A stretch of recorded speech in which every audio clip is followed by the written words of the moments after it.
Hello students, welcome back to digital teacher ji. आप सभी का डिजिटल टीचर जी में बहुत बहुत स्वागत है। तो इससे पहले मैं आपको एक वीडियो दे चुका हूँ इनकम टैक्स पर। यह हमारी सेकंड वीडियो है इनकम टैक्स पर, जिसमें हम मोस्ट इंपॉर्टेंट जो एमसीक्यूज़ हैं आपके, हम उनको तैयार करेंगे। और अब मुझे जैसा कि स्कीम आ भी चुकी है और 3 तारीख से आपका पेपर हैं, और पहला पेपर जो है ना कानपुर यूनिवर्सिटी वालों का, वो बीकॉम में का जो है वो आपका इसी का है, इनकम टैक्स का है। तो हम मोस्ट इंपॉर्टेंट एमसीक्यूज़ पर बात कर रहे हैं। तो मोस्ट इंपॉर्टेंट एमसीक्यूज़ आपकी स्क्रीन पर आपको दिखाई दे रहे होंगे।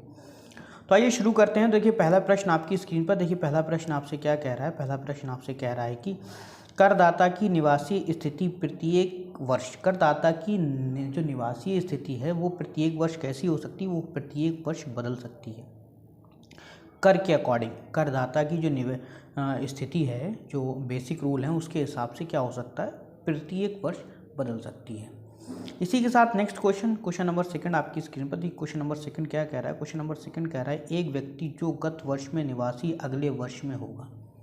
एक व्यक्ति जो गत वर्ष में निवासी है अगले वर्ष में क्या हो सकता है, वो अगले वर्ष में असाधारण निवासी हो सकता है, अनिवासी हो सकता है या निवासी। तो उपयुक्त में से कोई भी हो सकता है। तो सही ऑप्शन है ऑप्शन नंबर डी, उपयुक्त में से कोई, तीनों में से कोई एक हो सकता है। इसी के साथ नेक्स्ट क्वेश्चन नंबर 3 आपकी स्क्रीन पर। देखिए क्वेश्चन नंबर 3 आपसे क्या कह रहा है। क्वेश्चन नंबर 3 का निवास स्थान के आधार पर करदाताओं को कितनी श्रेणियों में विभाजित किया गया है। करदाताओं के आधार पर जो है ना कितनी श्रेणियों में बांटा गया है निवासी स्थिति को, तो वो बांटा गया है आपकी 3 स्थिति में। Option number B is a right answer. इसी के साथ नेक्स्ट क्वेश्चन नंबर 4 आपकी स्क्रीन पर। देखिए क्वेश्चन नंबर 4 आपसे क्या कह रहा है। क्वेश्चन नंबर 4 कह रहा है निवास के आधार पर करदाताओं को निम्न में से किन शीर्षकों के अंतर्गत विभाजित किया गया है। निम्न में से किस शीर्षक के अंतर्गत उन्हें विभाजित किया गया है। तो किस शीर्षक के अंतर्गत विभाजित किया गया है। ऑप्शन नंबर ए कह रहा है निवासी व असाधारण निवासी, निवासी परंतु साधारण निवासी नहीं, अनिवासी। तो इन सभी में विभाजित किया गया। सही ऑप्शन है ऑप्शन नंबर डी, उपयुक्त सभी। इसी के साथ नेक्स्ट क्वेश्चन नंबर 5 आपकी स्क्रीन पर। क्वेश्चन नंबर 5 कह रहा है एक भारतीय जो गत वर्ष में रोजगार हेतु विदेश जाता है, निवासी बने रहने के लिए उसे कम से कम कितने दिन भारत में ठहरना होगा। तो अगर निवासी स्थिति में आपको कम से कम 182 दिन भारत में ठहरना होगा। Option number A is the right answer. इसी के साथ नेक्स्ट क्वेश्चन नंबर 6 आपकी स्क्रीन पर। क्वेश्चन नंबर 6 क्या कह रहा है। क्वेश्चन नंबर 6 कह रहा है कि एक भारतीय नागरिक जो गत वर्ष में भारत आया है, भारत का निवासी बने रहने के लिए उसे कितने दिन तक भारत में रहना अनिवार्य है। तो 182 दिन तक रहना अनिवार्य है। Option number A is the right answer. इसी के साथ नेक्स्ट क्वेश्चन नंबर 7 आपकी स्क्रीन पर क्या कह रहा है। निवास के आधार पर करदाताओं को कितनी श्रेणियों में बांटा गया है। अभी हमने आपको बताया था करदाताओं के आधार पर निवास को 3 श्रेणियों में बांटा गया। कितनी श्रेणियों में, 3। और देखिए इसमें से कोई भी ऑप्शन नहीं दिया, तो सही ऑप्शन नंबर डी, इनमें से कोई नहीं। इसी के साथ नेक्स्ट क्वेश्चन नंबर 8 आपकी स्क्रीन पर। क्वेश्चन नंबर 8 क्या कह रहा है। किसी भी गत वर्ष में भारत में एक व्यक्ति जो निवासी रहेगा वह मूल शर्तों का पालन करना चाहिए। उसे किस मूल शर्त का पालन करना चाहिए, उसे करना पड़ेगा पहली शर्त, या तो वो 182 दिन या इससे अधिक भारत में रहे, या गत वर्ष में 60 दिन की अवधि के लिए तथा वर्ष के पूर्व लगातार 4 वर्षों तक 365 दिन तक भारत में रहा हो। ये दो में से कोई एक मूल शर्त को पूरा करेगा। तो सही ऑप्शन नंबर सी, ए, बी, दोनों में से कोई एक। इसी के साथ नेक्स्ट क्वेश्चन नंबर 9 आपकी स्क्रीन पर।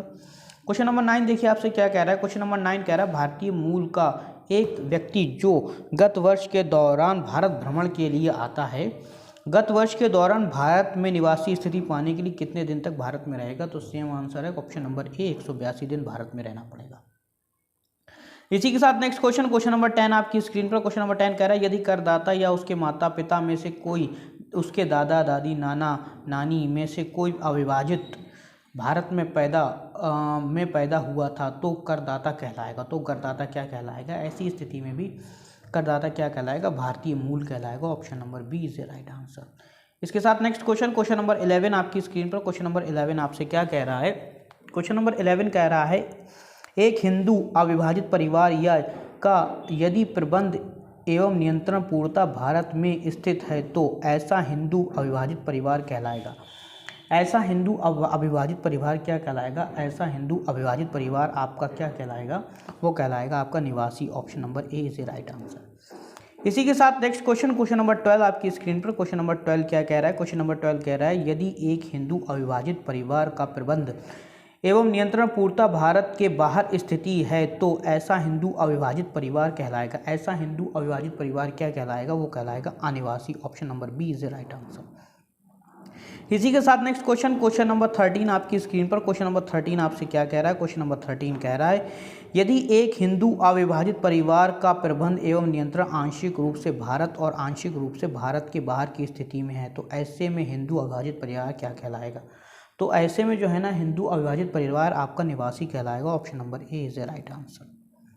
इसी के साथ नेक्स्ट क्वेश्चन नंबर 14 आपकी स्क्रीन पर। क्वेश्चन नंबर 14 आपसे क्या कह रहा है? क्वेश्चन नंबर 14 कह रहा है एक निवासी हिंदू अविभाजित परिवार भारत में साधारण निवासी होता है यदि हिंदू अविभाजित परिवार का कर्ता या प्रबंध निम्नलिखित में से कोई शर्त पूरी करता है। कौन सी शर्त पूरी करने पर वह साधारण निवासी हो रहेगा?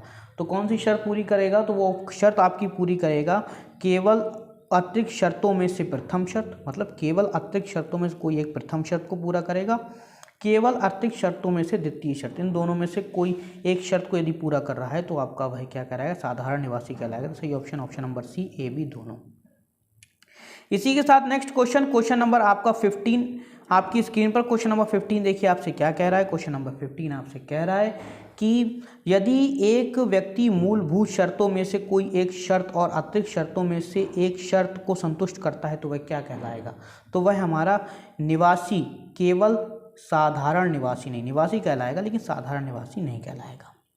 इसी के साथ नेक्स्ट क्वेश्चन नंबर 16 आपकी स्क्रीन पर। क्वेश्चन नंबर 16 आपसे क्या कह रहा है? क्वेश्चन नंबर 16 आपसे कह रहा है यदि एक व्यक्ति मूलभूत शर्तों में से कोई एक शर्त और अतिरिक्त शर्तों में से दोनों शर्तें पूरी करता है या संतुष्ट करता है तो वह क्या कहलाएगा? तो वह निवासी भी कहलाएगा और साधारण निवासी भी कहलाएगा। Option number D is the right answer.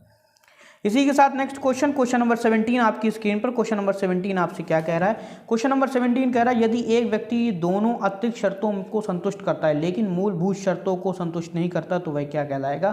तो ऐसे स्थिति में उसकी जो निवासी स्थिति होगी वो अनिवासी कहलाएगी। ऑप्शन नंबर सी, क्योंकि कोई एक मूलभूत शर्त को भी आपको पूरा करना जरूरी होता है। इसी के साथ क्वेश्चन नंबर 18 आपकी स्क्रीन पर। क्वेश्चन नंबर 18 क्या कह रहा है? क्वेश्चन नंबर 18 कह रहा है यदि एक व्यक्ति ना तो मूलभूत शर्त को पूरा संतुष्ट करता है और ना ही अतिरिक्त शर्तों को संतुष्ट करता है तो ऐसे में वह क्या कहलाएगा? तो ऐसी स्थिति में वह क्या कहलाएगा? ऐसी स्थिति में वह अनिवासी कहलाएगा। Option number C is the right answer. इसी के साथ नेक्स्ट क्वेश्चन नंबर 19 आपकी स्क्रीन पर। क्वेश्चन नंबर 19 आपसे क्या कह रहा है? क्वेश्चन नंबर 19 आपसे कह रहा है यदि एक व्यक्ति अतिरिक्त शर्तों में से एक शर्त संतुष्ट करता है लेकिन मूलभूत शर्तों में से कोई एक शर्त संतुष्ट नहीं करता है तब वह कहलाएगा? तब वह क्या कहलाएगा? तब वह कहलाएगा अनिवासी। Option number C is the right answer, अनिवासी कहलाएगा। इसी के साथ नेक्स्ट क्वेश्चन नंबर 20 आपकी स्क्रीन पर। क्वेश्चन नंबर 20 क्या कह रहा है? क्वेश्चन नंबर 20 कह रहा है यदि गत वर्ष के दौरान फर्म एवं एओपी का प्रबंध एवं नियंत्रण पूर्ण रूप से भारत के अंदर स्थित है तो वे कहलाएंगे, तो वह कहलाएगा निवासी। Option number A is the right answer. इसी के साथ नेक्स्ट क्वेश्चन नंबर 21 आपकी स्क्रीन पर। क्वेश्चन नंबर 21 क्या कह रहा है? यदि फर्म एवं एओपी का प्रबंध एवं नियंत्रण आंशिक रूप से भारत तथा आंशिक रूप से भारत के बाहर स्थित है तो वो कहलाएगा। आंशिक रूप से भारत में और आंशिक रूप से भारत के बाहर है तो वह निवासी स्थिति कहलाती है। Option number A is the right answer.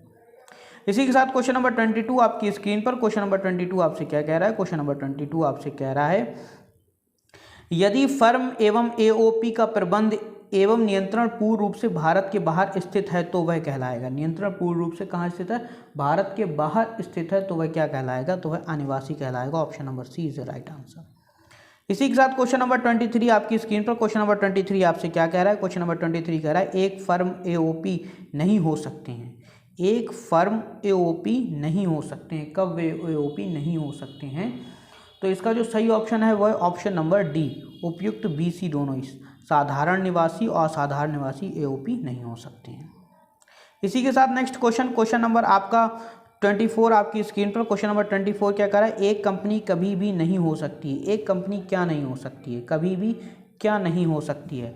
तो एक कंपनी क्या नहीं हो सकती है? तो इसका सही ऑप्शन है ऑप्शन नंबर डी, यानी साधारण निवासी नहीं हो सकती और असाधारण निवासी नहीं हो सकती। सही option number D, A B दोनों, बी सी दोनों। इसी के साथ आज की वीडियो का लास्ट क्वेश्चन नंबर 25 आपकी स्क्रीन पर। क्वेश्चन नंबर 25 कर रहा है किसी भी गत वर्ष में एक कंपनी हो सकती है। किसी भी गत वर्ष में एक कंपनी क्या हो सकती है? तो किसी भी गत वर्ष में एक कंपनी क्या हो सकती है? तो किसी भी गत वर्ष में एक कंपनी आपकी निवासी या अनिवासी हो सकती है। Option number C is the right answer. इसी के साथ आज की हमारी वीडियो समाप्त होती है। हम मिलते हैं आपसे अगली वीडियो में। तब तक के लिए जय हिंद, जय भारत।